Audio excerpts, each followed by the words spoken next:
Conversatorio y presentación del libro El control del poder en el Estado constitucional. Fundamentos para una teoría integral del control constitucional.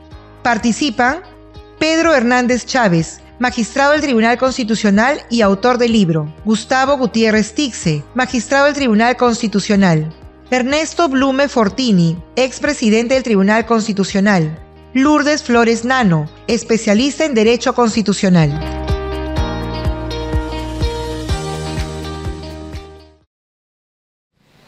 Muy buenas tardes.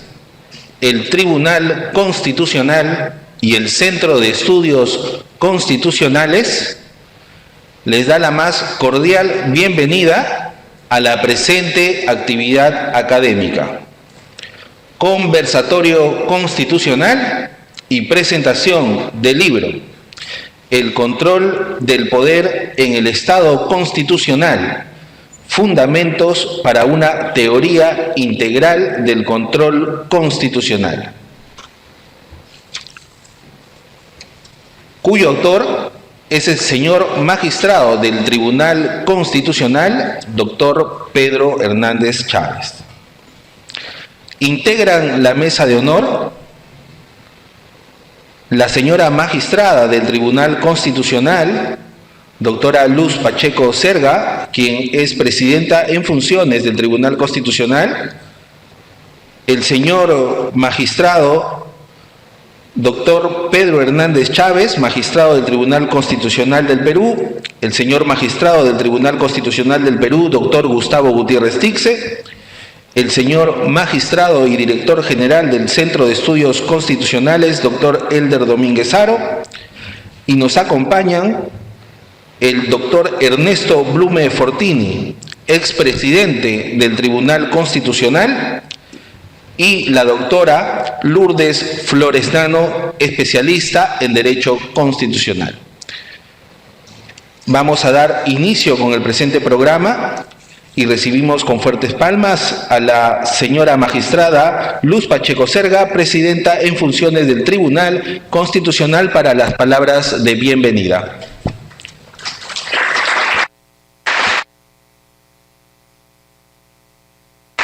Bueno, muchas gracias por los aplausos para darle uno ánimo, no sé si eso, ¿no?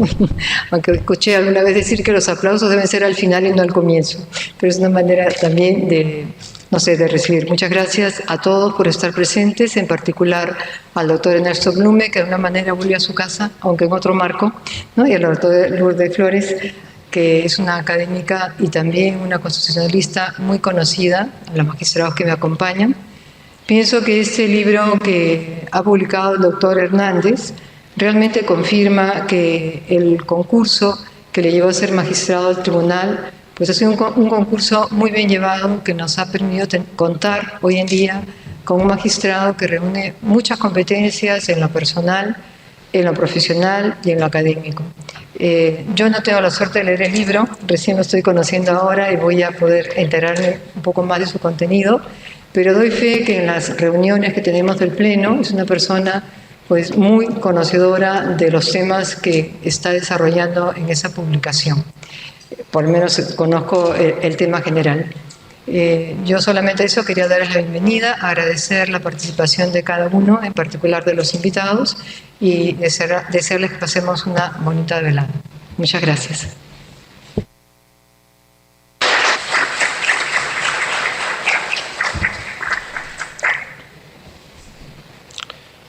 Daremos inicio a la presente actividad agradeciendo también, en primer lugar, a los distinguidos visitantes que el día de hoy nos acompañan en esta actividad académica, ya que se han dado un espacio en sus agendas propias para poder acompañarnos el día de hoy.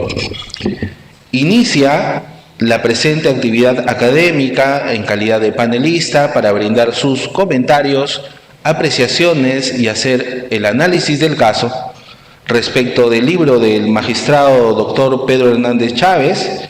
Vamos a cederle el uso de la palabra a la señora doctora Lourdes Flores Nano, especialista en Derecho Constitucional. Bienvenida, doctora.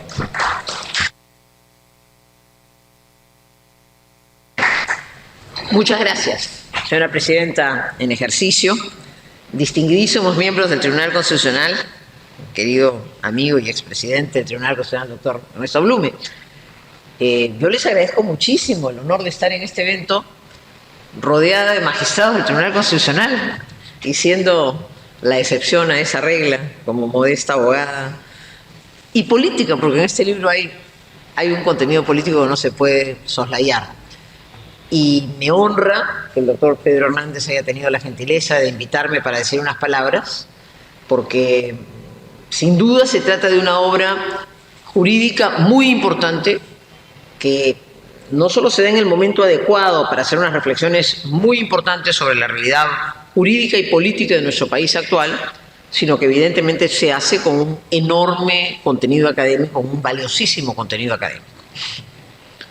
Yo sostendría, si es que he interpretado correctamente la tesis del autor, que lo que el doctor Hernández nos propone como tesis medular en este trabajo es encontrar un equilibrio, y comienzo con esta expresión y terminaré con ella, citando justamente un párrafo de Polibio que el propio autor plantea, un equilibrio entre lo que él denomina, siguiendo la línea doctrinaria sobre la materia, una trilogía de controles. Un control social, un control político y un control jurídico. Control social, el control de la ciudadanía, de los medios de comunicación. El control político, el que se ejerce por órganos existentes, el control típico, el del Parlamento respecto a los actos del Poder Ejecutivo, y el control jurídico, el que nace de la actuación de los jueces y obviamente del Tribunal Constitucional.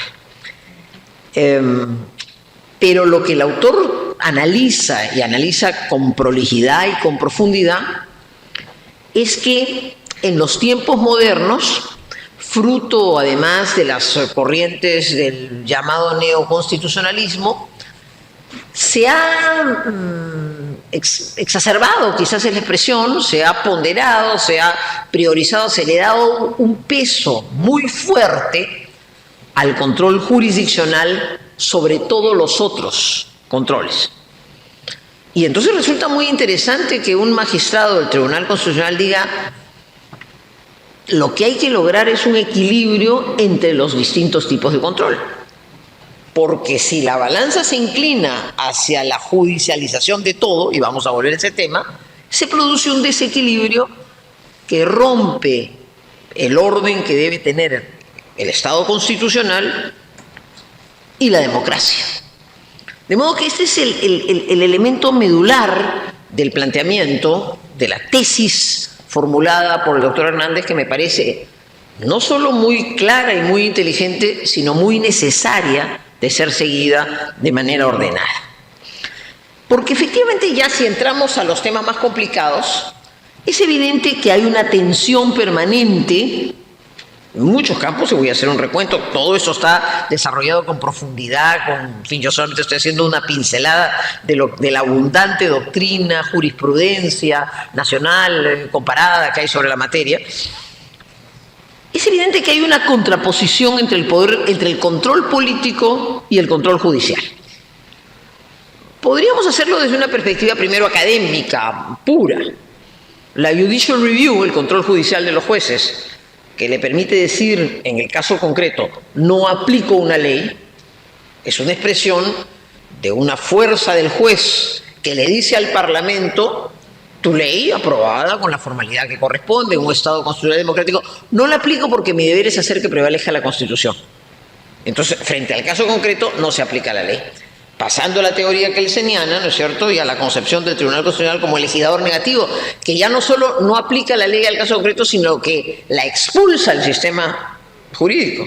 Y le dice nuevamente al Parlamento, este órgano constitucionalmente dotado de ese poder: oye, la ley que tú has dictado es una ley contraria a la Constitución, y por lo tanto, que han seguido todas las formalidades propias del órgano democrático que surge del voto popular, que es el Parlamento, deja de regir hacia adelante y la expulso del sistema, porque eso es lo que este Estado constitucional me permite hacer. Claro está que a su vez se pretende o se busca que esa decisión no sea una decisión pues a priori permanente, sino que se agote, por ejemplo, la búsqueda de una interpretación conforme a la Constitución. Primero hay que defender la Constitución y defender el valor del producto legislativo que nace del órgano político por excelencia, que es el Parlamento, que a su vez nace de la votación popular en una democracia, es el órgano representativo. Pero en esta tensión hay una prevalencia del control jurídico respecto del control político, y eso es una evolución en la historia de la humanidad. Noten ustedes, sin embargo, que los tribunales constitucionales modernos han avanzado más allá de eso. Y estamos, no diría que en las antípodas, pero muy lejos de la teoría liberal que el juez era apenas la boca muda de la ley, aplicaba la ley. Porque no solo tiene la capacidad de prescindir de la aplicación de una ley en el caso concreto o de expulsar del sistema de la ley en el caso del control concentrado, sino que además hoy dicta sentencias exhortativas, sentencias manipulativas, sentencias aditivas, le dice entonces a los poderes públicos: falta hacer esto, hay que quitar esta parte de la ley, te exhorto a que cumplas unas ciertas tareas, declara estados de cosas inconstitucional, decreta sentencias estructurales sobre esto de una materia, se puede o no se puede en nuestro país. En otras palabras, ha pasado de ser un legislador puramente negativo, que fue la tesis original de Kelsen, incluso a un impulsor de políticas públicas. ¿Y hasta dónde llega?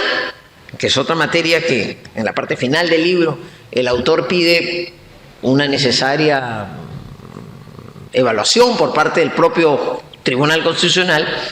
Hemos tenido etapas de nuestra historia, en la historia de la humanidad, en la historia política comparada y también en nuestro país, de un activismo judicial enorme, o sea, de la pretensión de decir: puedo todo, estoy dotado de esa potestad, avanzo hasta donde puedo, hasta etapas de autorrestricción, de self-restraint, de autocontrol por parte del juez constitucional que dice: a ver, ¿hasta dónde debo llegar? ¿Debo ejercer ese control? Sí. ¿Hasta dónde debo llegar? El autor, en la parte final de su trabajo, al desarrollar, como sintesaría su tesis permisiva moderada respecto al control de los llamados actos no judicializables, dice que hay evidentemente una capacidad del propio juez constitucional de decir: hasta aquí llego. Y parece lógico, parece sensato que el propio juez constitucional también, que el propio tribunal se ponga sus límites para saber si no está avanzando más allá, en mérito a conceptos como el carácter abierto de los textos constitucionales, la discrecionalidad del juez constitucional, los vacíos normativos que tienen que ser suplidos, etcétera, etcétera. Pero esto es parte de una evolución de los tribunales constitucionales y, como ustedes podrán fácilmente advertir, hay esta tensión entre el órgano político, estamos hablando de qué hacer frente a la ley e incluso qué hacer frente a políticas públicas o omisiones por parte del gobierno, de los gobiernos, y qué le toca hacer al juez constitucional. Ahora bien, la carne de este trabajo y lo interesante y actual es el debate sobre las cuestiones políticas no judicializables, sobre lo que el Tribunal Constitucional, este colegiado, ha emitido una muy importante sentencia hace relativamente poco tiempo. Llegado a admitir que existe este control judicial, como es lógico, y siendo la tesis del autor que hay que darse cuenta que no se trata de sobrevalorar el control judicial y dejar de lado los otros controles, por supuesto desarrolla en capítulos enteros y con enorme prolijidad el tema de las cuestiones políticas no judicializables y sostiene con acierto que hay hasta 3 tesis. La tesis totalmente permisiva: un juez constitucional tiene la capacidad de hacer todo lo que crea, no hay materia que le pueda ser opuesta y que se le diga: este es un campo en el cual no puedes ingresar. Hay la tesis restrictiva total: no, si hay una cantidad de situaciones en las cuales no puedes actuar porque se trata de cuestiones políticas no judicializables, las famosas political questions, o hay una situación intermedia, que es la que por la que finalmente adhiere el doctor Hernández, que es una tesis moderada, que si bien reconoce la existencia de áreas en las que no debería haber una intervención, puede haber una excepción posible si es que se constata específicamente que en ese control se va a defender de derechos fundamentales. El doctor Gutiérrez Tixi ha sido en su prólogo más radical en esa materia, pero no entraré en ella.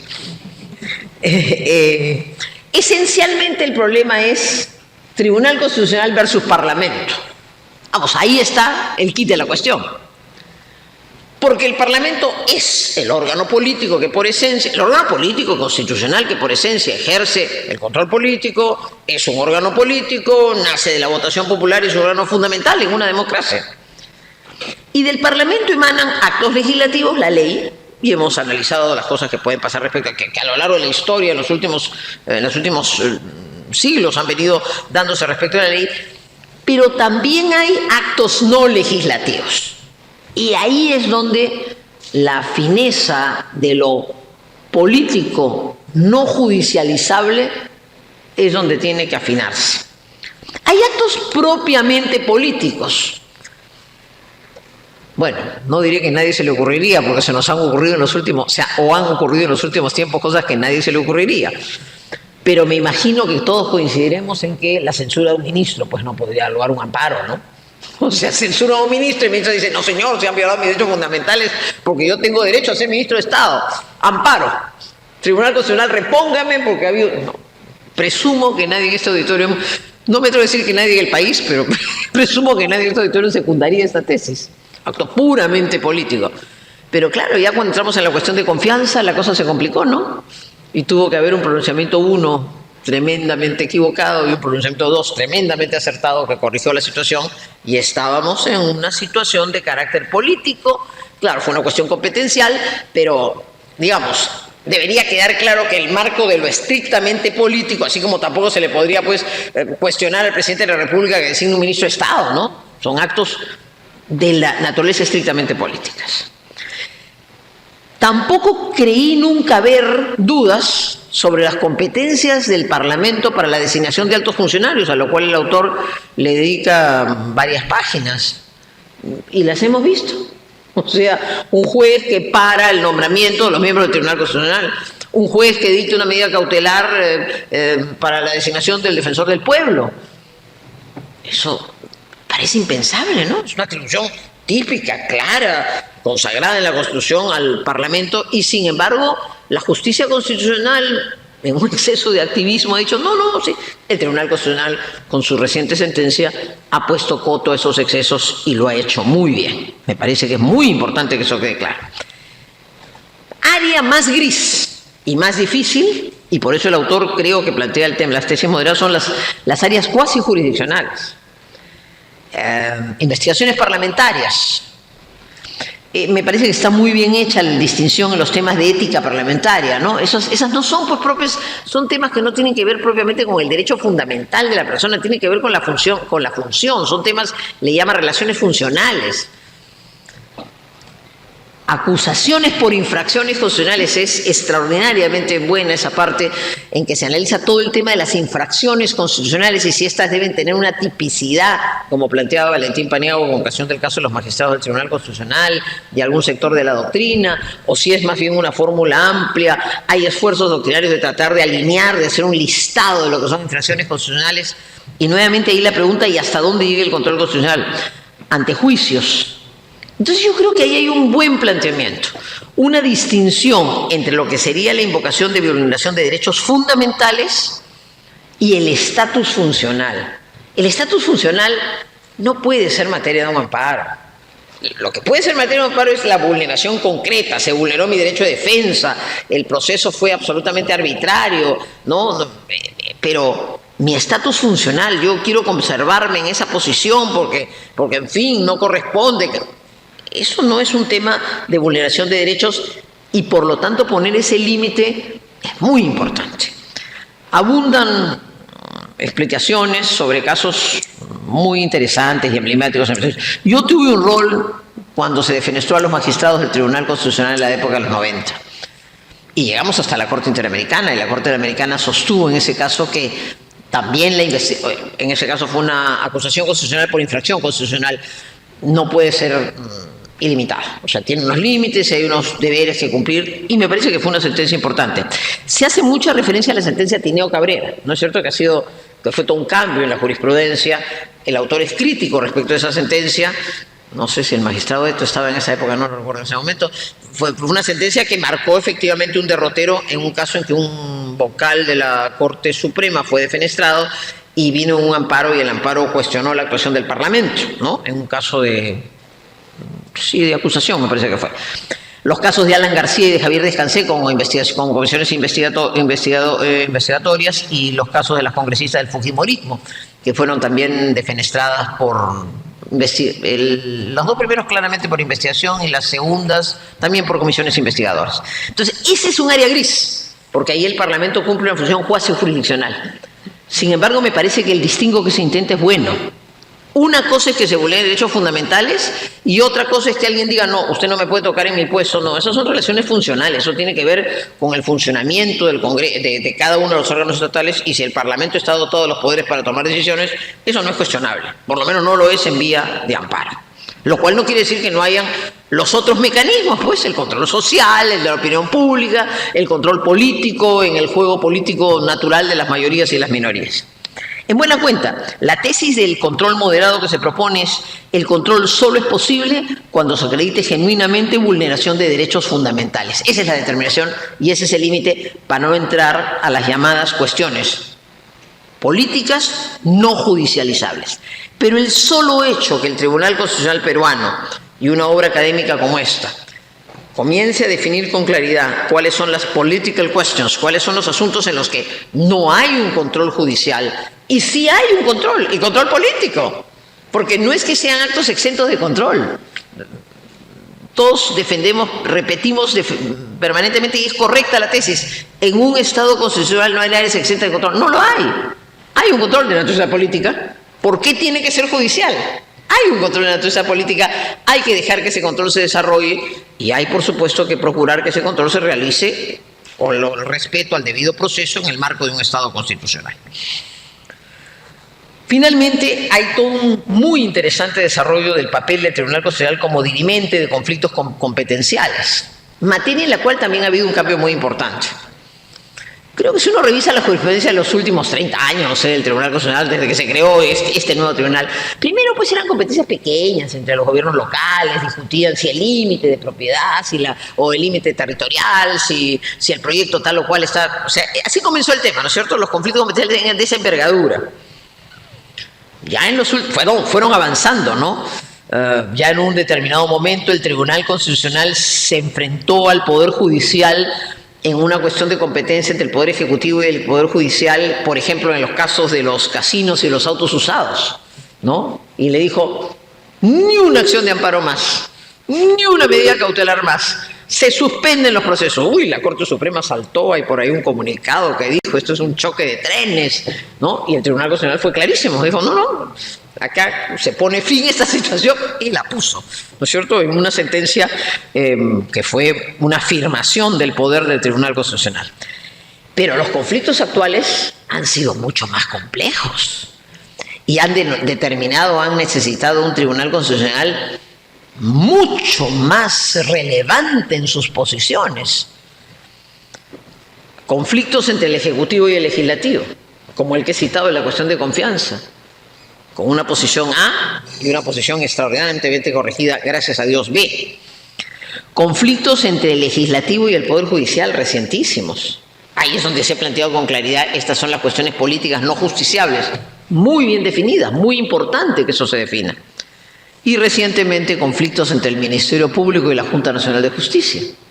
Es decir, hemos subido en el nivel organizacional, institucional del Estado a conflictos de mucho mayor envergadura y en ellos se ha potenciado, y felicito a los miembros del Tribunal Constitucional que eso lo hayan hecho, se ha potenciado el papel del Tribunal Constitucional como el órgano intérprete supremo de la Constitución, dotado de la capacidad de ser el dirimente de conflictos competenciales en salvaguardia de la institucional democrática y de la institucional constitucional. Creo que eso es muy importante.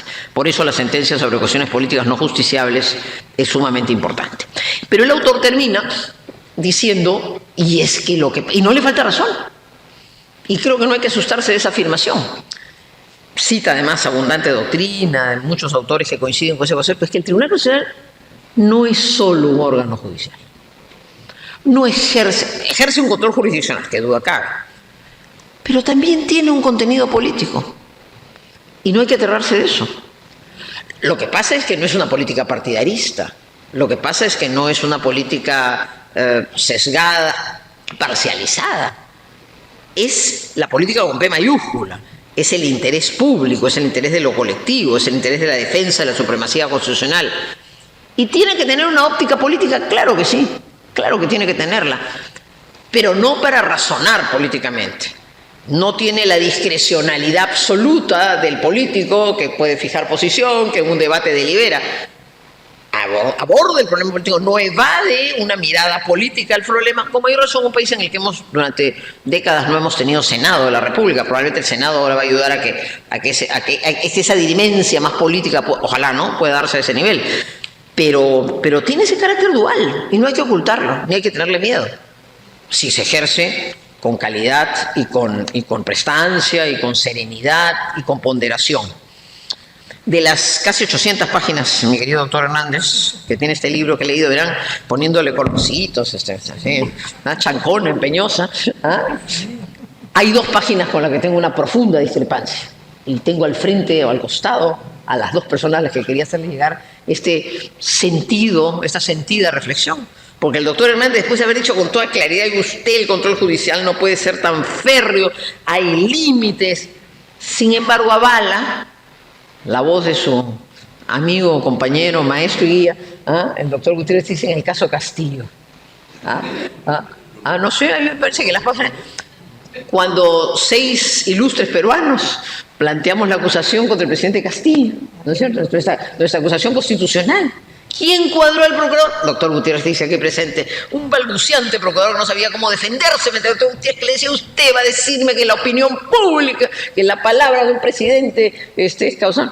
Bueno, ese es un caso en el que el Tribunal Constitucional, en mi concepto, ha actuado jurídicamente, pero bien políticamente. Venía la Comisión Interamericana de Derechos Humanos, o sea, fue una sentencia muy bien puesta en su momento.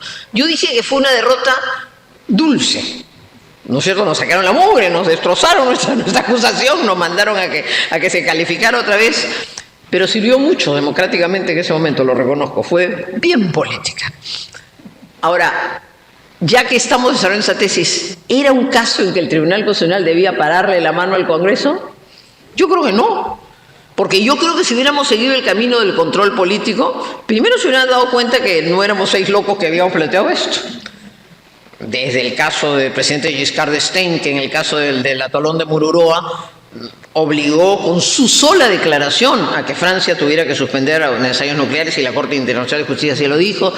Se hubiera podido discutir el tema de la plurinacional. O sea, podría haber habido, creo yo, un debate político, de control político, que eventualmente terminaba diciendo no hay delito de traición a la patria. Muy bien, el Parlamento lo decía.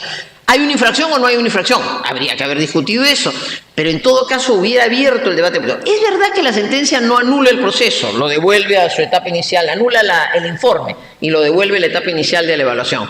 Pero ahí está, ahí tienen ustedes un caso en que hay un control judicial respecto de un acto eminentemente político, y a mí me parece que era un caso en que hubiera sido interesante que el debate político del Parlamento siguiera hasta donde debiera seguir. Pero en fin, esto es un tema, por supuesto que lo digo con el mayor respeto y admiración hacia el autor del libro y hacia el magistrado que sostuvo, hacia los magistrados que estuvieron esa tesis. Yo concluyo de la misma manera que comencé. Me parece que el esfuerzo intelectual que ha hecho el doctor Hernández en este estupendo trabajo, que va a ser, estoy segura, una fuente de mucha información para el futuro, es buscar equilibrio. Hay 3 controles: social, político y judicial. No tiene por qué, en la lógica moderna, suponerse que todo se tiene que judicializar. Porque si todo se judicializa, se politiza ese control, el control judicial, y se desnaturaliza. Y se crea un desequilibrio con los buenos. Y cita Polibio, este filósofo siglo I, que dice lo siguiente: cuando una parte ha crecido desproporcionalmente con relación a los demás, tiende a convertirse en la que domina, y es evidente que según las razones anteriormente indicadas, ninguna de las tres es absoluta y el proyecto de uno queda contrarrestado y disminuido por las demás, no llegando ninguna de ellas a ser superior al resto o a tratarlas con desprecio. Todo pues permanece en statu quo, ya que una parte por cualquier impulso agresivo es seguro que será controlada y desde el principio cada Estado estará temeroso de ser interferido por los demás. En ese tiempo, doctor Hernández, de tanto desconcierto, de tanto radicalismo, de posiciones tan poco racionales, con tan poca argumentación, es muy sabio y muy valioso que haya un trabajo académico de estas características, que hablando del control del poder indispensable en un Estado constitucional, busque el equilibrio, y yo creo que sus tesis apuntan de manera muy acertada, de manera brillante a ese objetivo. Necesitamos control en un Estado constitucional, no hay la menor duda. No hay área exenta de control, pero son controles distintos, de naturaleza distinta, y pueden ejercerse cada cual en su lugar. Muchísimas gracias.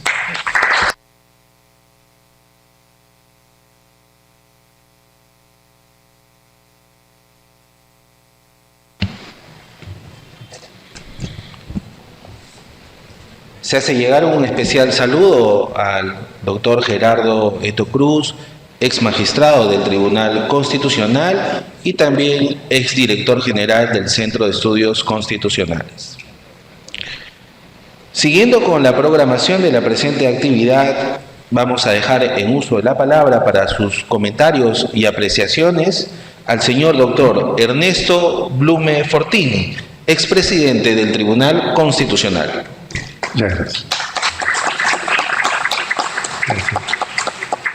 Doctora Luz Pacheco Cerja, presidenta en funciones del Tribunal Constitucional. Ilustres magistrados Gustavo Gutiérrez Tixe, Pedro Hernández Chávez, Helder Domínguez Jaro, magistrados del Tribunal Constitucional.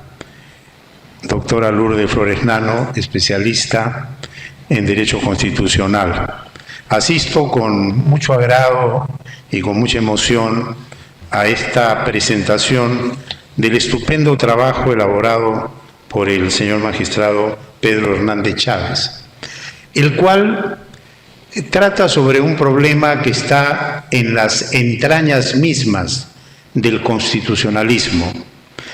Al revisarlo, recordé a uno de los grandes juristas constitucionalistas del siglo XX, el maestro Karl Lowenstein, que compartió con Hans Kelsen y Carl Schmitt el pertenecer a una trilogía de titanes del constitucionalismo en el mundo occidental.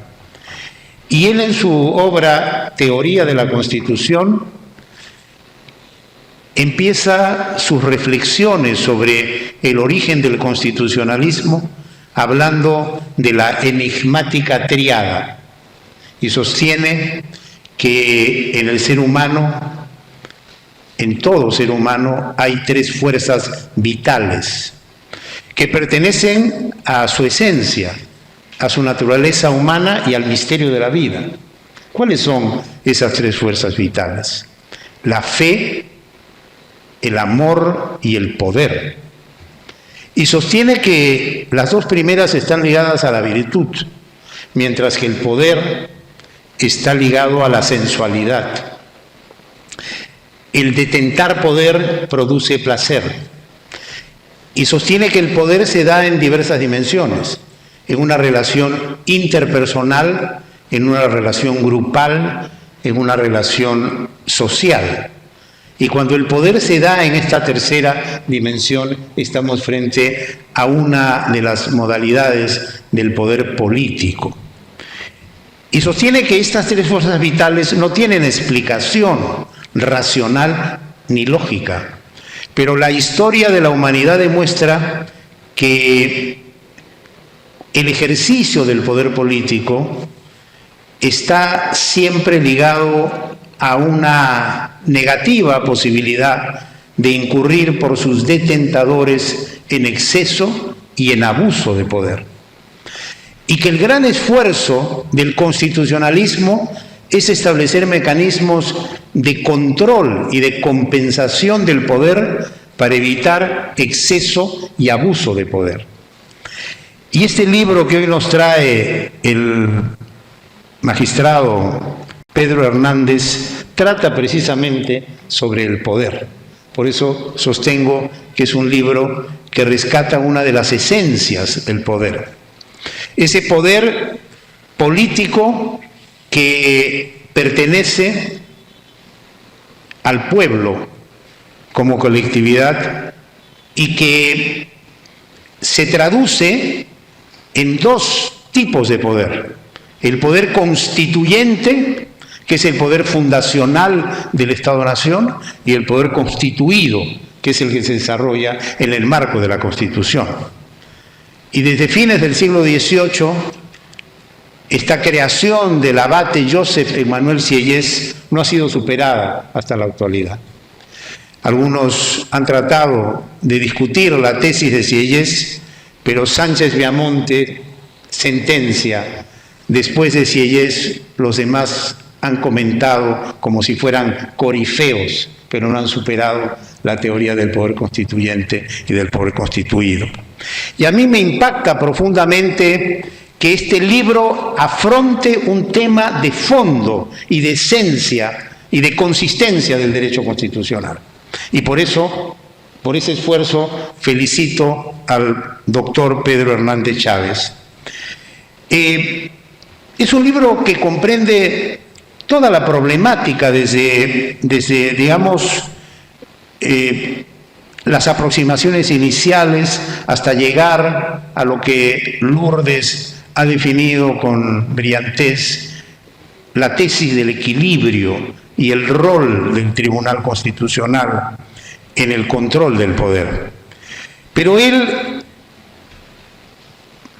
empieza sus reflexiones refiriéndose a los alcances generales del control del poder, a las primeras aproximaciones que nos llevan a comprender este fenómeno social que es en su regulación, en la necesidad de regular y racionalizar su ejercicio, la razón de ser más profunda del constitucionalismo. Y luego, después de habernos permitido arribar a una noción del poder y la necesidad de controlarlo, avanza hacia lo que él denomina una concepción integral del control del poder en el Estado constitucional.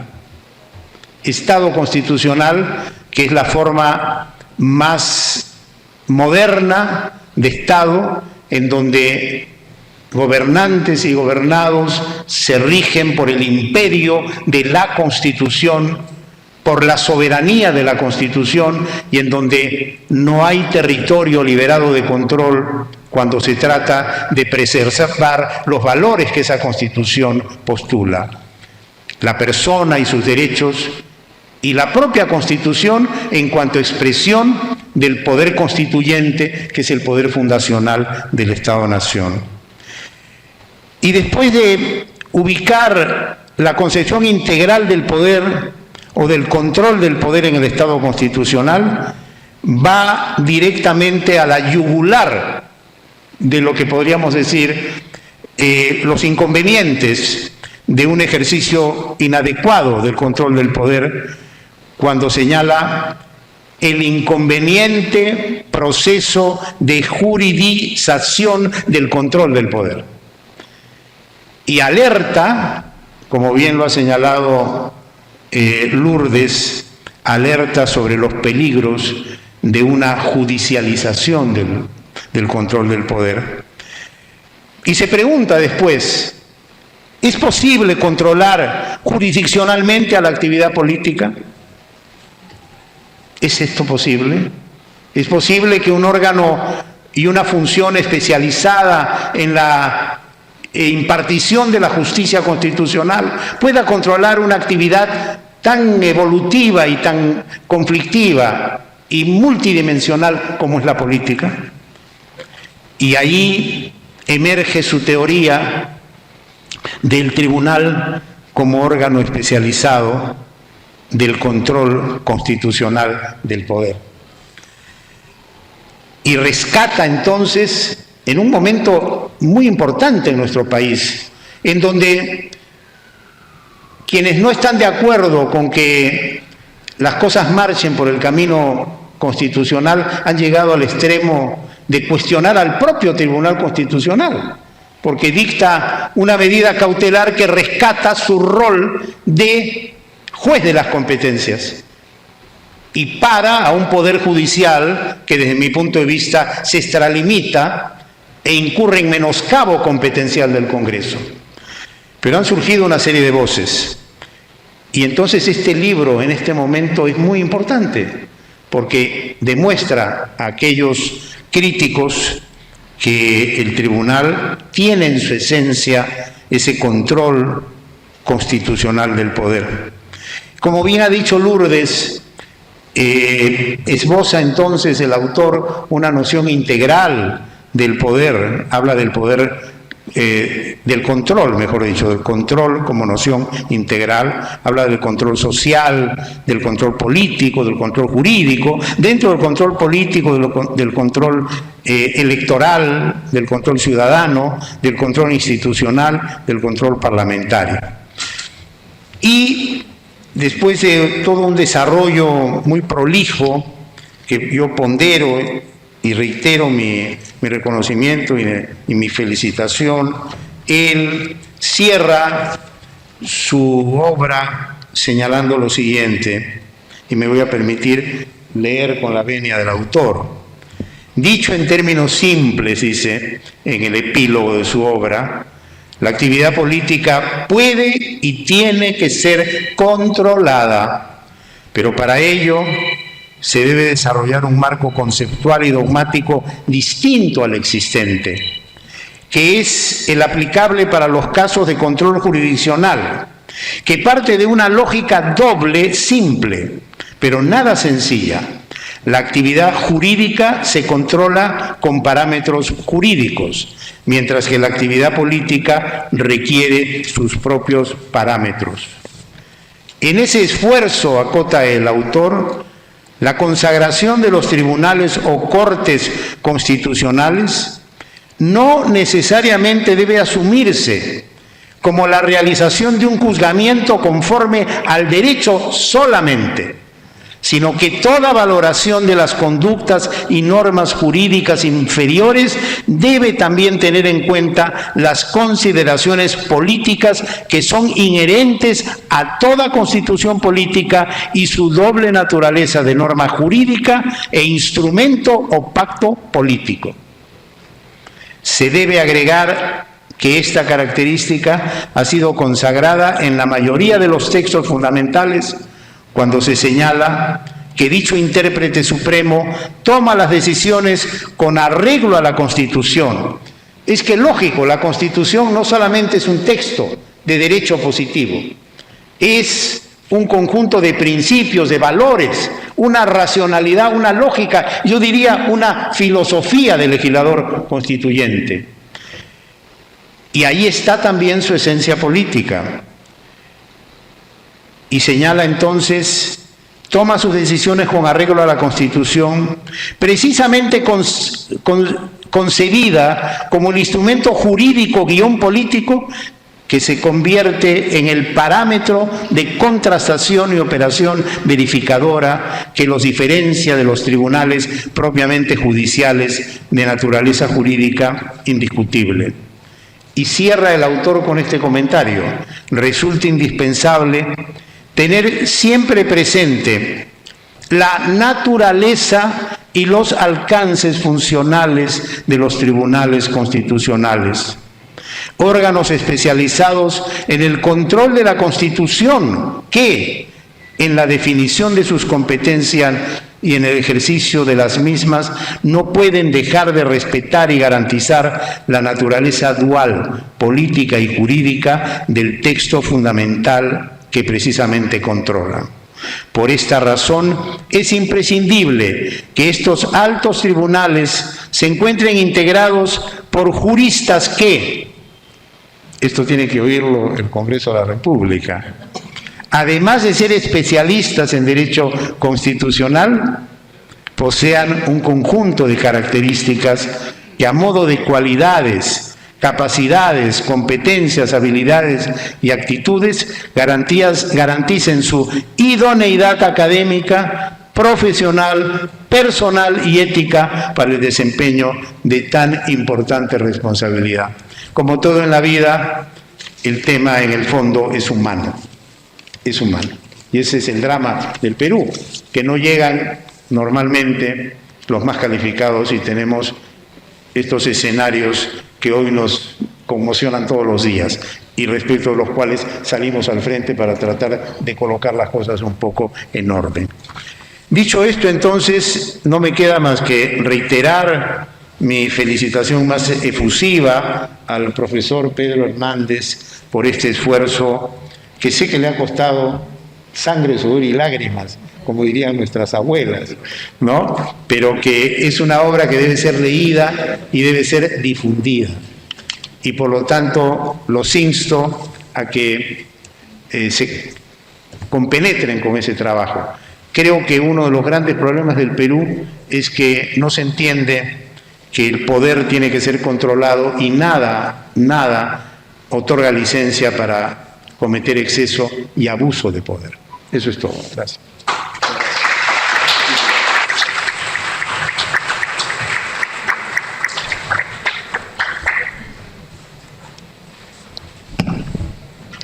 Muchísimas gracias, doctor Ernesto Blume. Asimismo, extendemos un especial saludo a un distinguido maestro universitario de varias generaciones a nivel nacional. Gracias por su presencia, doctor Moisés Tambini del Valle, quien nos acompaña en esta tarde.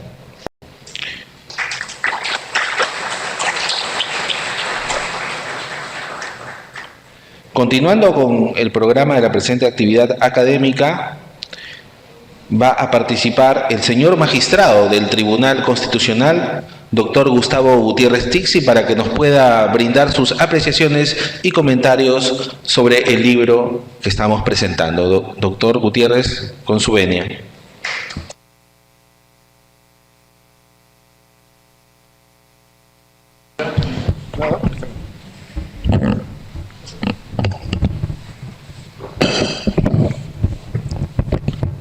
Bueno, gracias. Presidenta en funciones del tribunal, magistrado Hernández, señor expresidente del tribunal, doctor Blume, doctora Lourdes Flores, distinguidos colegas, el ex magistrado Gerardo Beto, lo veo aquí, el maestro Moisés Tambini del Valle, el magistrado colega director del centro, el magistrado Domínguez, la familia de Pedro, también que está aquí presente, y todos los que asisten a esta reunión. Bueno, la verdad yo ya no sé qué voy a decir porque ya tanto Lourdes Flores como el profesor Blume han hecho referencia a la obra. Es lo malo de ser el último, ¿no? A propósito lo hace el magistrado Helder para que ya no diga nada, ¿no? Pero bueno. Pero creo que me corresponde sobre todo voy a hablar de la obra un poco, pero me corresponde hablar sobre todo del autor como persona, ¿no? Como persona y también como académico, ¿no? ¿Por qué? Porque en realidad Pedro Hernández y yo somos compañeros de carpeta de las aulas universitarias, de la Facultad de Derecho de la Universidad San Martín de Porres, donde nos hemos formado, hemos sido compañeros desde el primer ciclo, la vida universitaria.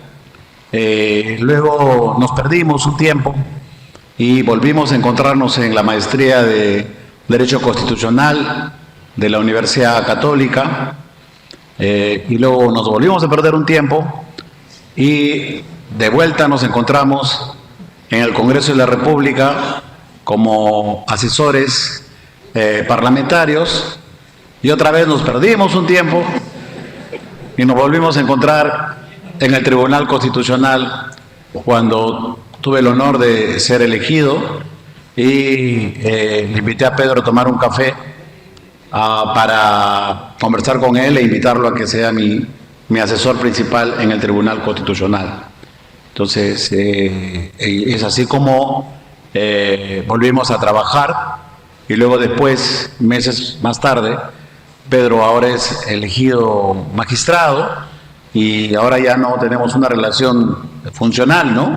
Sino somos pares en este colegiado, y creo que ha sido lo correcto que el Parlamento elija a Pedro por las amplias credenciales democráticas y éticas que representa, ¿no? Siempre fue grato estar con Pedro, ¿no? No éramos, digamos, amiguis totalmente en la universidad, porque Pedro vivíamos o estudiamos en los 90, donde la vida en la universidad era muy política, muy activa políticamente y académica también. Y Pedro vivía políticamente una vida estudiantil muy activa.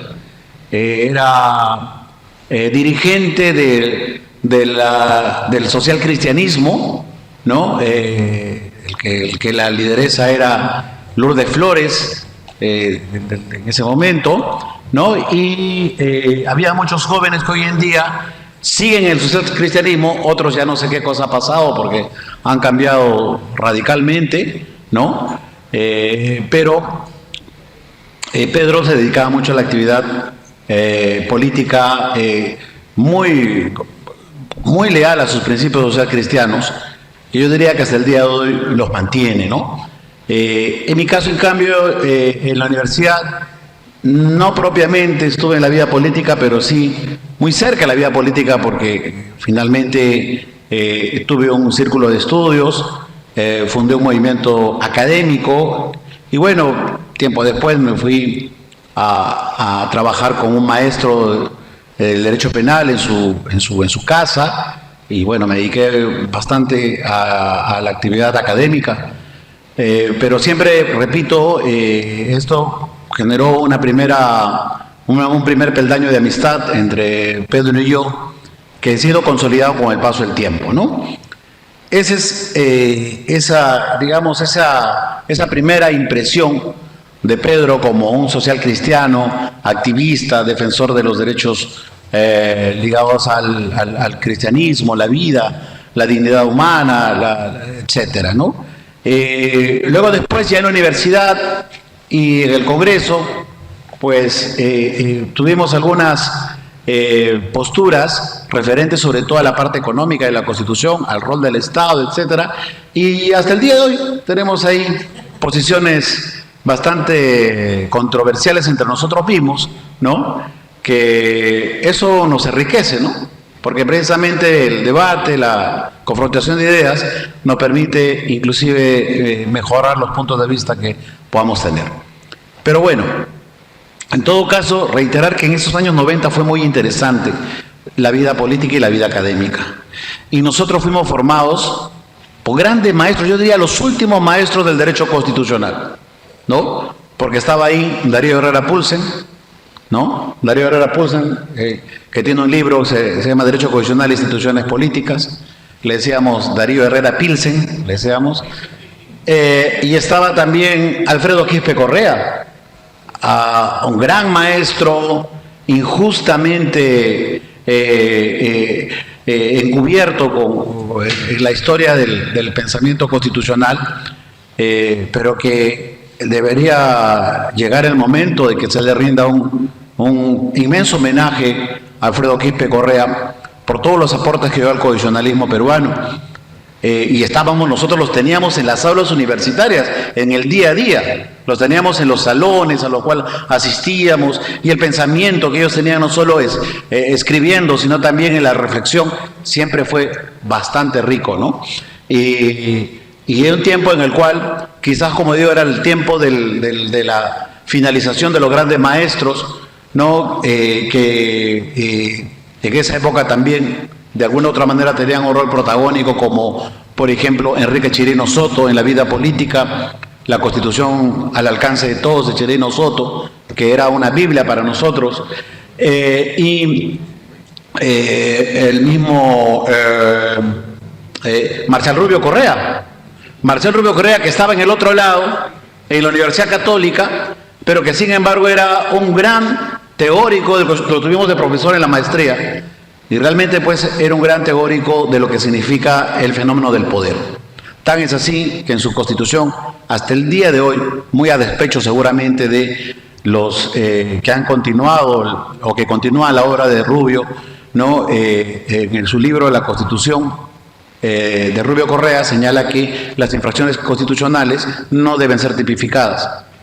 No, o sea, son válidas tal como están.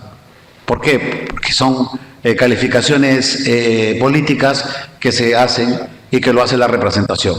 Eso lo dice Marcial Rubio. Y claro, también hay que echarle un poco de tierra, porque eso, al final de cuentas, ha sido pues totalmente censurado por la nueva clase de constitucionalistas, sobre todo que se formaron en la Universidad Católica, que no es, bueno, es el caso nuestro, pero nosotros siempre fuimos rebeldes, ¿no? Tú te fuiste al final, creo, me parece, católica. Yo llegué a terminar y saqué mi grado de magíster. Esencialmente en los 90, no hablo de los 90 y de lo que pasó en esa etapa. ¿Y por qué? Tiene mucha ligación con el libro. ¿Por qué? Porque creo que en nosotros y en la San Martín nos quedó mucho la clara definición entre la política y el derecho y la importancia de preservar el sistema de poder. Mientras que en Católica fue todo lo contrario. Frente a las lecturas muy atractivas, ¿no?, de los filósofos, ¿no?, entre ellos Dworkin y todos ellos, la maestría de Gorky, que González, de una u otra forma, resultaban muy atractivas, ¿no?, sobre todo para el juez, que empezó a empoderarse, ¿no? Ciertamente, en la concepción clásica del poder, el poder judicial ha sido como que el patito feo, ¿no? ¿Por qué? Porque, claro, siempre ha estado expuesto a la politización de la justicia y, por tanto, el juez que debe esperar el mandato normativo, ¿no?, y el accionar del Ejecutivo para cumplir un mandato ha sido como una suerte de poder a lo Montesquieu, ¿no?, un poder neutro, un poder que no tiene mayor capacidad sino de administración, se llama administración de la justicia, ¿no? Entonces, ciertamente, los filósofos del derecho de los últimos tiempos han sido muy importantes en revalorar el rol del juez. Y qué duda cabe que estamos todos de acuerdo, ¿no? O sea, creo que el juez tiene que tener un rol no solamente de la boca que pronuncia la ley, sino también un rol activo, sobre todo en el control del ejercicio del poder y en la corrección de actos políticos cuando estos realmente terminen quebrando el cuadro de valores y sobre todo los derechos fundamentales que establece la Constitución. Pero lo que hemos disentido siempre es que en eso termine por anular el poder político y que el poder político esté entregado absolutamente al poder jurisdiccional. O sea, eso no lo creemos. Y qué bueno que hoy en día hablamos ya de una nueva corriente, el constitucionalismo popular, por ejemplo, que intenta revalorar las instituciones del sistema democrático frente a este pensamiento que en los 90 gran parte de constitucionalistas que hoy en día están en el tribunal, algunos también como asesores y otros están en las universidades en el Perú, pues son cultores de un neoconstitucionalismo que pretenden bajo supuestos axiomas imposibles de derrotar, que no hay zona exenta de control jurisdiccional, que inclusive lo han señalado en algún momento. O sea, todo termina en un despacho de un juez. Eso no es admisible en ninguna parte del mundo. Y lo hemos dicho, ¿no?, que no es admisible en ninguna parte del mundo. ¿Por qué? Porque hay, como dice Pedro Hernández en su libro, la Constitución no solamente son enunciados jurídicos, son también enunciados políticos. ¿Un juez puede definir un enunciado político? Como ya mi viejo maestro Fausto Alvarado, cuando veía a los jueces activistas, le decía, bienvenidos a la política, ¿no? Bienvenido a la política. Y ciertamente un juez lo menos o debe estar lo más posible alejado de las razones políticas para poder tomar decisiones de carácter jurisdiccionales sobre la base del claro apego a la Constitución y a las leyes. Entonces creo que esto es lo que estamos viviendo en la actualidad. Hemos vivido en la actualidad un desarrollo de un neoconstitucionalismo que pretende entregar a los jueces una potestad casi absoluta de control de todo el poder. Y como en el nuevo tribunal, de una u otra manera, hemos tenido un fortalecimiento del equilibrio constitucional entre la visión política y la visión jurídica, un tanto que afecta o no se entiende, o no se ha entendido, o les ha costado mucho entender a los jueces que inclusive ellos tienen determinadas limitaciones al momento de tener que tomar decisiones, ¿no? Yo recuerdo a un gran autor maravilloso que yo siempre me quedé prendido de él y que lo citas en tu libro, que murió tempranamente, que es Joaquín García Morillo, ¿no? Joaquín García Morillo, o el mismo Francisco Tomás y Valiente, a la sazón presidente del Tribunal Constitucional, y cuando hablaban de la judicialización de la política, ¿no? Que no se da sino cuando se pretende instrumentalizar la justicia en aras de un programa político. En aras de un programa político. Y yo creo que ahí sí, pues, disentimos respetuosamente de Lourdes Flores. En ese caso, Castillo, que no tocó Pedro, porque Pedro no era magistrado. Fuimos nosotros, y en mayoría, creo que fue unánime, ¿eh? Ya, fue unánime. En este caso creo que instrumentalizar la justicia para perseguir un programa, una idea política, en realidad creo que más bien era todo lo contrario. La censura le correspondería en todo caso a otro predio.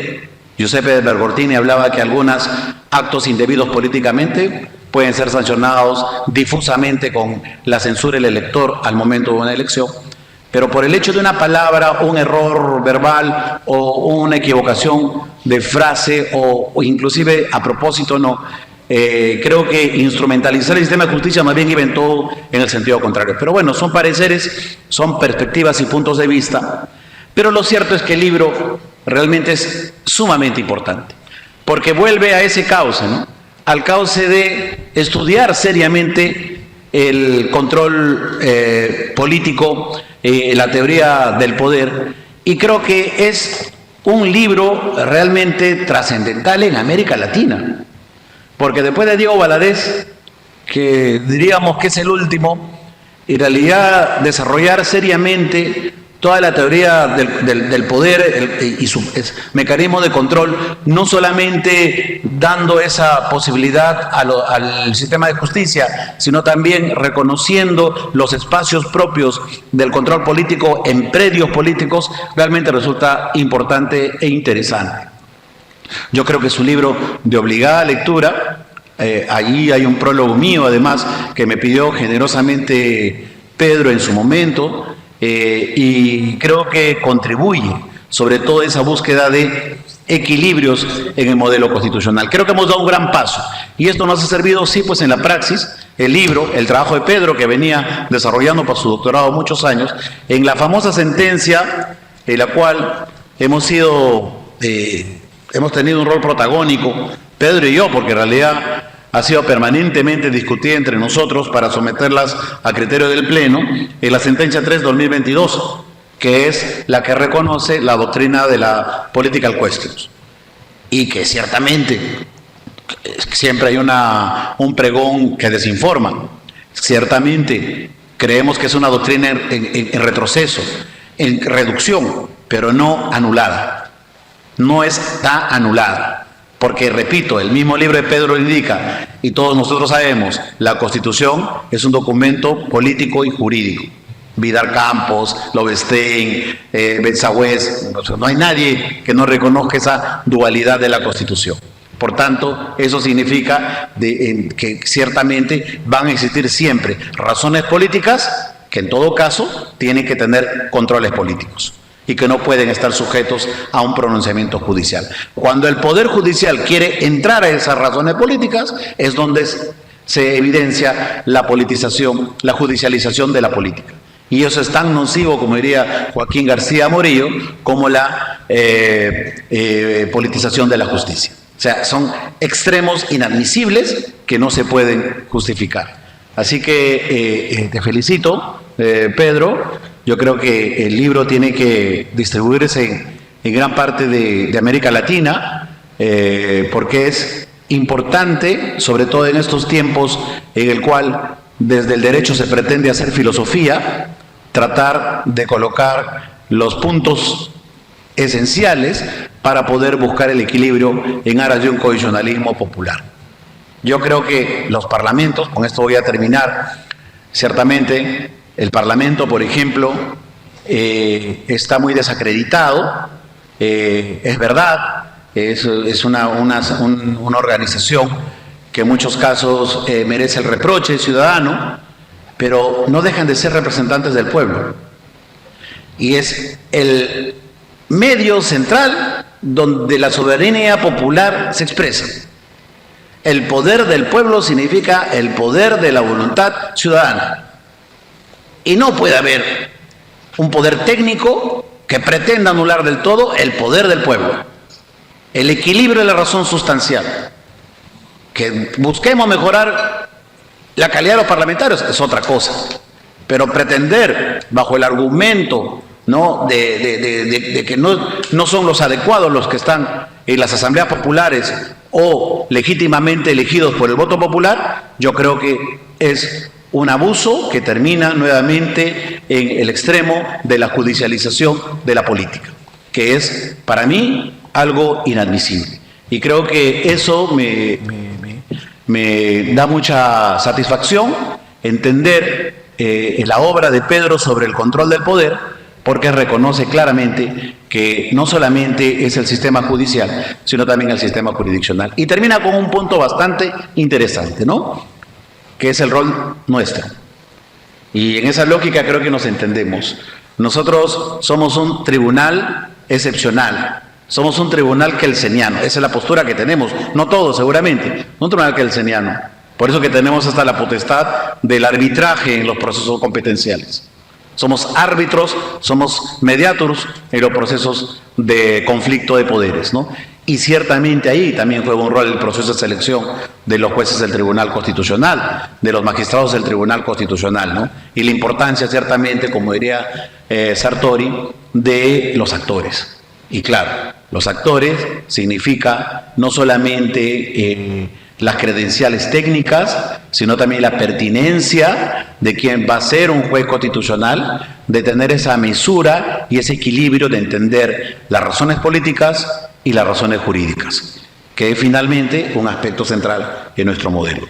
Creo que, nuevamente, Pedro, muy emocionado con tu libro y espero que continúes en esta senda, que la tarea jurisdiccional no te agote tanto.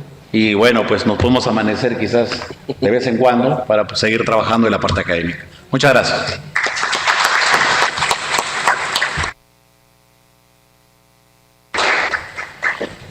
Agradecemos la participación del doctor Gustavo Gutiérrez Tixe, magistrado del Tribunal Constitucional. Ha llegado el momento de escuchar al autor de la presente obra que estamos conversando y analizando el día de hoy. Dejamos en uso de la palabra al doctor Pedro Hernández Chávez, magistrado del Tribunal Constitucional del Perú y autor del libro. Señor doctor magistrado, por favor.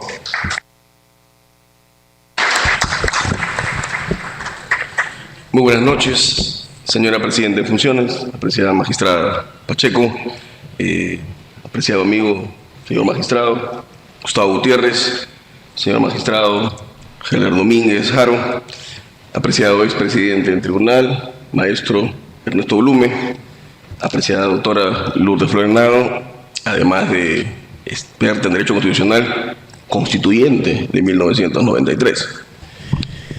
Para mí, Gustavo decía que es difícil cerrar una intervención. Bueno, siendo autor del libro es mucho más complicado, porque no sé qué decir de mi libro después de tener todas estas tres referencias bastante generosas respecto del trabajo realizado. Tal vez solamente comentar dos cosas que si no lo hiciera no me sentiría absolutamente cómodo. La primera, que este libro tiene una presentación un poco tardía. El libro fue publicado en mayo del año 2023. Y claro, evidentemente, la primera pregunta que uno puede hacer es ¿y por qué lo presenta recién hoy? Bueno, en junio empezó el proceso de selección del tribunal. Y claro, la verdad que no me parecía en absoluto correcto presentar el libro con todos los bombos y platillos, porque no quería que una obra académica corriera la suerte de un candidato al tribunal. Entonces, pasada la elección en diciembre, ¿no?, que me tocó tener el honor de ser designado por el Parlamento para esta importante función, bueno, me ganó el tiempo, la verdad. Una cosa es como asesor y otra cosa es como magistrado, hasta que uno se sienta. Y bueno, al final dijimos, ya pues, hay que hacerlo, ¿no? Llegó marzo, pasó abril y estamos en mayo. Y con el agradecimiento del Centro de Estudios Constitucionales, apreciado magistrado Domínguez, nos encontramos aquí. Entonces es una obra que yo siento un poco la presentación tardía, pero dicen que más vale tarde que nunca, y estamos acá. Yo les agradezco, en primer lugar, su presencia. Y lo segundo que quería comentar es que este libro es mi tesis de doctorado. Y claro, Gustavo decía algo con el sentido del humor que lo caracteriza siempre. Claro, nos conocimos en la universidad hace muchos años y lo que no dijo era que éramos dos ratones de biblioteca. Y claro, nos encontramos precisamente en la biblioteca muchas veces. Y claro, cuando uno llega a la biblioteca y va empezando a meterse en un tema, claro, cuando eres ratón de biblioteca te metes y te metes y te metes y te sigues metiendo. Y bueno, y me metí 10 años a investigar esto. Entonces cuando llego al doctorado, bueno, dije, bueno, esta es la tesis. Y eso fue lo que hicimos. Entonces, obviamente, claro, una tesis de doctorado tiene algunas rigurosidades académicas que precisamente no permiten tocar algunas situaciones en concreto. Cuando ya se dio la posibilidad de publicarlo como libro, tuvimos que incorporar algunos casos puntuales a los que la doctora Lourdes Flores ha hecho referencia, que evidentemente me parecían pues probablemente lo más importante que uno puede aportar desde la academia, ¿no? La humildad de analizar y reflexionar sobre la realidad, porque la academia sin una realidad que transformar o una realidad que motivar que reflexione, simplemente es solo estudio, y ninguna ciencia solamente se estudia para transformar realidades o para cambiarlas, y creo que eso es lo más importante. Si después de todo lo que hemos escuchado de los presentadores el día de hoy se animan a leer el libro, los invito a que lo hagan. ¿Por qué el maestro Blume? ¿Por qué la doctora Lourdes? ¿Por qué mi amigo Gustavo? Hay una razón. Probablemente el maestro Blume no lo va a recordar, pero yo sí. Cuando tenía aproximadamente 25 años, me tocó ser jefe de logística de una municipalidad, en una época en la que usted era el referente del derecho municipal en toda Lima. Y claro, y ahí viene la anécdota, como jefe de logística, tuvimos que hacer la contratación de su asesoría, porque en esa época no había procuradores, y hubo problemas en los papeles. Y como jefe de logística tomé la decisión de que no se le podía contratar. Claro, pero ¿cómo no va a contratar al doctor Blume? Me dijeron, bueno, ni modo, la ley, no se puede. Al día siguiente en la mañana llego al despacho y el doctor Blume estaba en el teléfono. Yo dije, uy, problemas.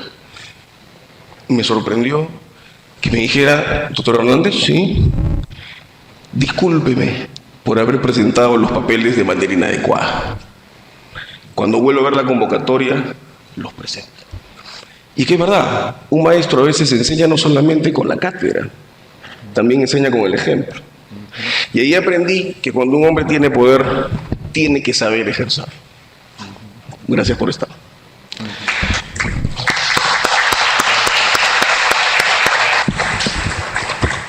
La doctora Lourdes Flores, además de ser una connotada lideresa política, compartimos una amistad común, querida Marisol Perestello, con quien podemos discrepar ideológicamente, pero es una amiga cuya amistad jamás se puede negar.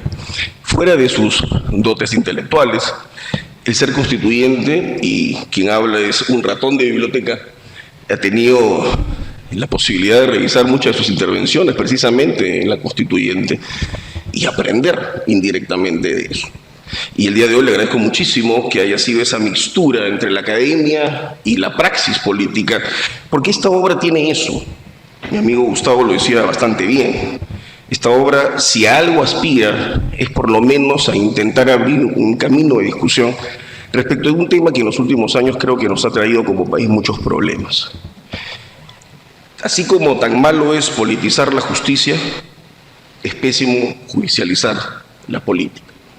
Y creo que eso es tal vez la mayor ambición y la mayor aspiración de esta obra.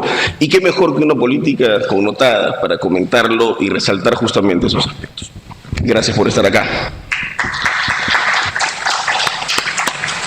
Y mi querido Gustavo, tuve el honor de ser, además de tu amigo, tu asesor, y sí, yo estoy por ti. Tuvimos ese espacio de casi año y pico por ser tu asesor en tu despacho. Y recuerdo mucho esa invitación a tomar el café de Gustavo, ¿no? Muy partido. Oye, ¿qué estás haciendo? Bueno, anda, pues, ven. Llegué. Me sentó y me dijo, quiero que seas mi asesor. Yo lo miré y le dije, ¿estás seguro? ¿Es verdad? ¿Estás seguro? ¿Lo has pensado bien? Tú estás por un lado y yo estoy por otro. No coincidimos en muchas cosas. Tenemos claro que la Constitución hay que respetarla, defenderla, tenemos claro que hay una idea, pero muchas veces nuestros caminos para llegar a eso son diferentes. Con esa serenidad que lo caracteriza y a veces su sarcasmo, me miró y me dijo, precisamente por eso te quiero a mi lado. Porque si algo aprendido en la vida es que uno no puede rodearse de gente que piense como tú. Gracias por esa oportunidad, apreciado amigo. Muchas gracias. Y en general quiero cerrar porque no quiero aburrirlos. Para mí esta es una presentación más de académica, que ustedes lo han hecho, de vivencias, y agradecer finalmente a mi casa, el Tribunal Constitucional, de quien tuve el honor de ser asesor hasta antes de ser magistrado, y ahora como magistrado la posibilidad de poder aportar en lo mucho o poco que podamos, siempre con un propósito de servir al país y de contribuir de manera serena en la solución de los problemas que nos afectan. Muchas gracias, señora Presidenta de Funciones. Muchas gracias a ustedes por estar aquí. Muy buenas noches.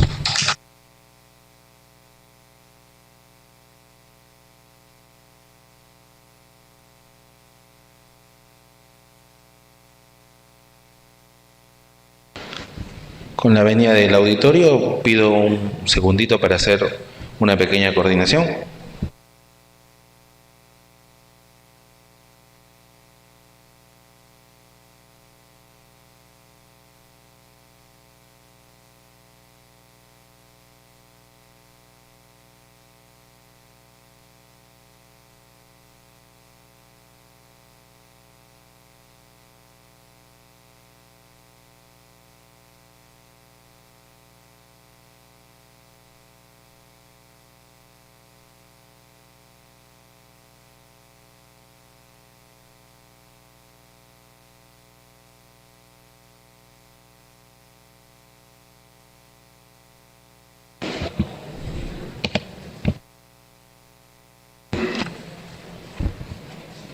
Muy bien.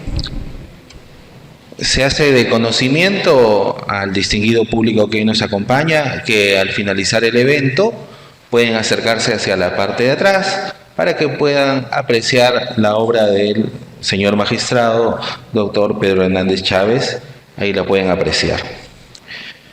Para las palabras finales y cierre de la presente actividad académica, se deja en uso de la palabra al doctor Elder Domínguez Haro, magistrado del Tribunal Constitucional y director general del Centro de Estudios Constitucionales.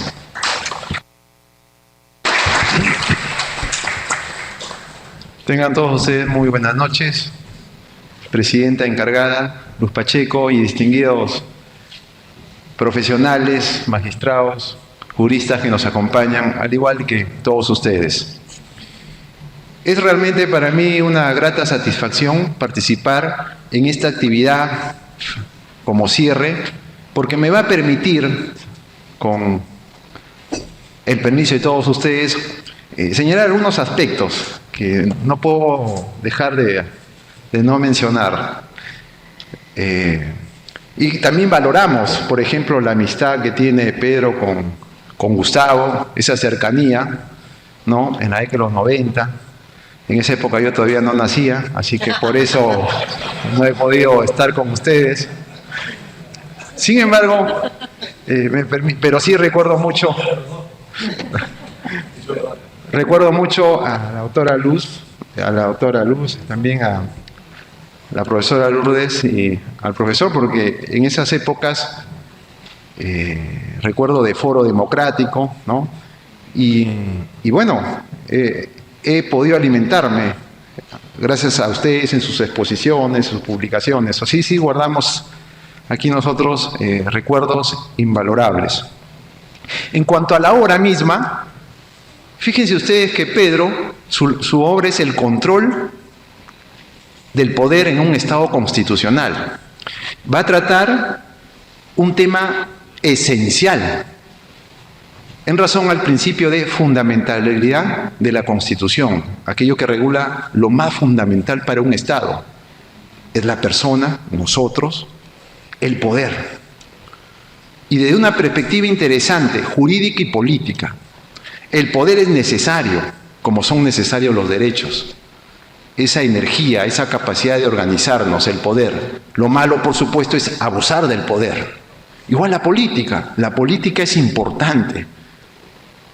Lo malo es cuando se abusa de la política para otros fines. Entonces, sí coincidimos sinceramente en sus apreciaciones. Y si quisiéramos resumir qué es el Tribunal Constitucional, o esa atribución que tiene, es precisamente, en pocas palabras, el órgano de control y de equilibrio.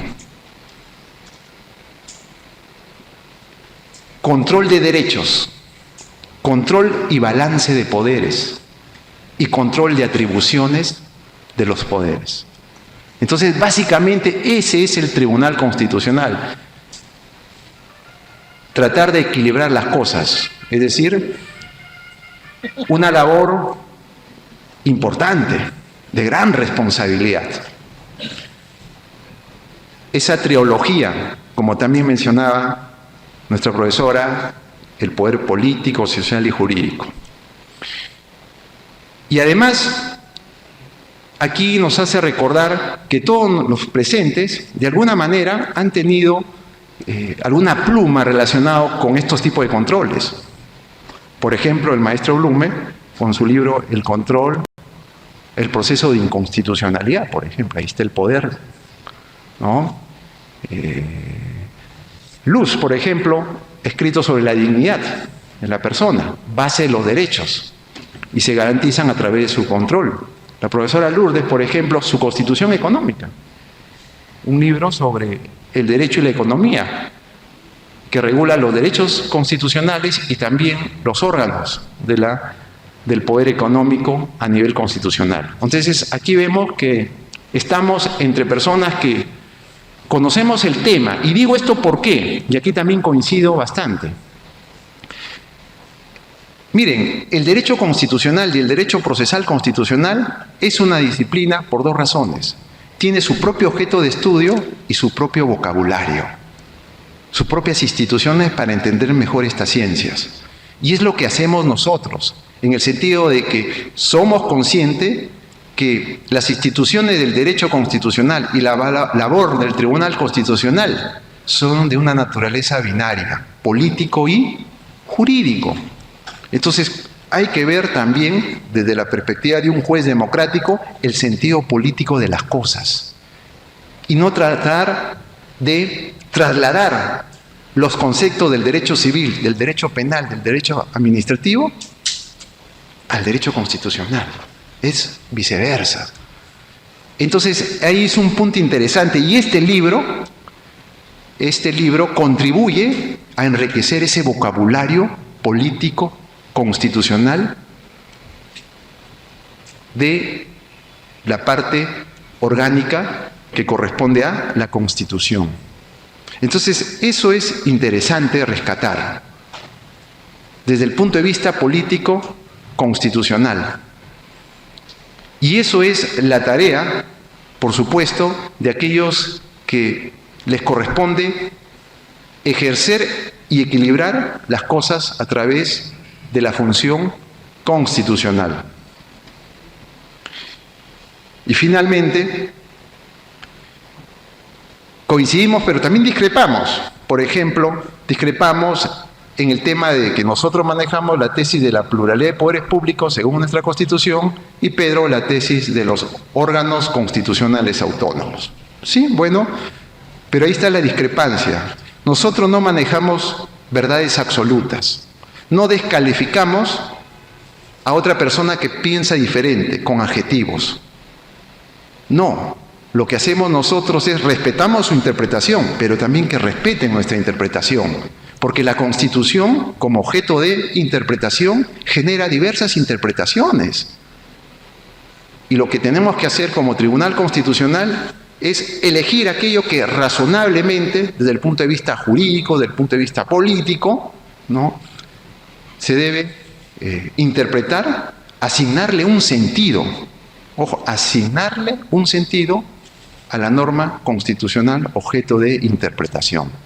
Y es por eso que no asumimos verdades absolutas y respetamos una interpretación contraria, pero no lo vamos a descalificar con adjetivos o con otro tipo de situaciones que disminuyen el debate jurídico y democrático.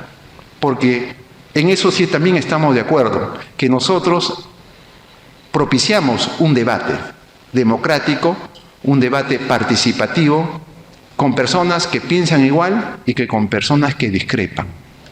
Y ese es el sentido, sí, también de este libro, que origina una posición, pero también respetuosamente desarrolla posiciones contrarias, ¿sí?, dentro precisamente de un diálogo democrático desde la perspectiva constitucional y política. Eso creo también es interesante valorar esta publicación que, como bien ha señalado Gustavo, sobre este tema, en formato libro, es poco lo que se ha escrito.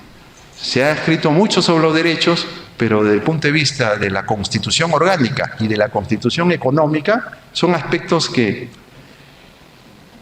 en los últimos años se requiere profundizar sobre el tema. Con estas palabras y con la paciencia de todos ustedes, damos por finalizado esta actividad y agradecemos a los participantes, a ustedes, más importante, por su valioso tiempo de poder compartir con todos nosotros estas ideas medulares para la formación de ciudadanos integrales y sobre todo democráticos. Gracias.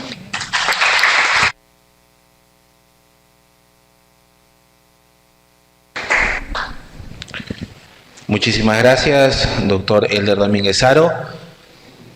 Con la venia de la señora Presidenta en funciones del Tribunal Constitucional, la invitamos junto a la mesa de honor a que puedan pasar hacia adelante para la respectiva foto.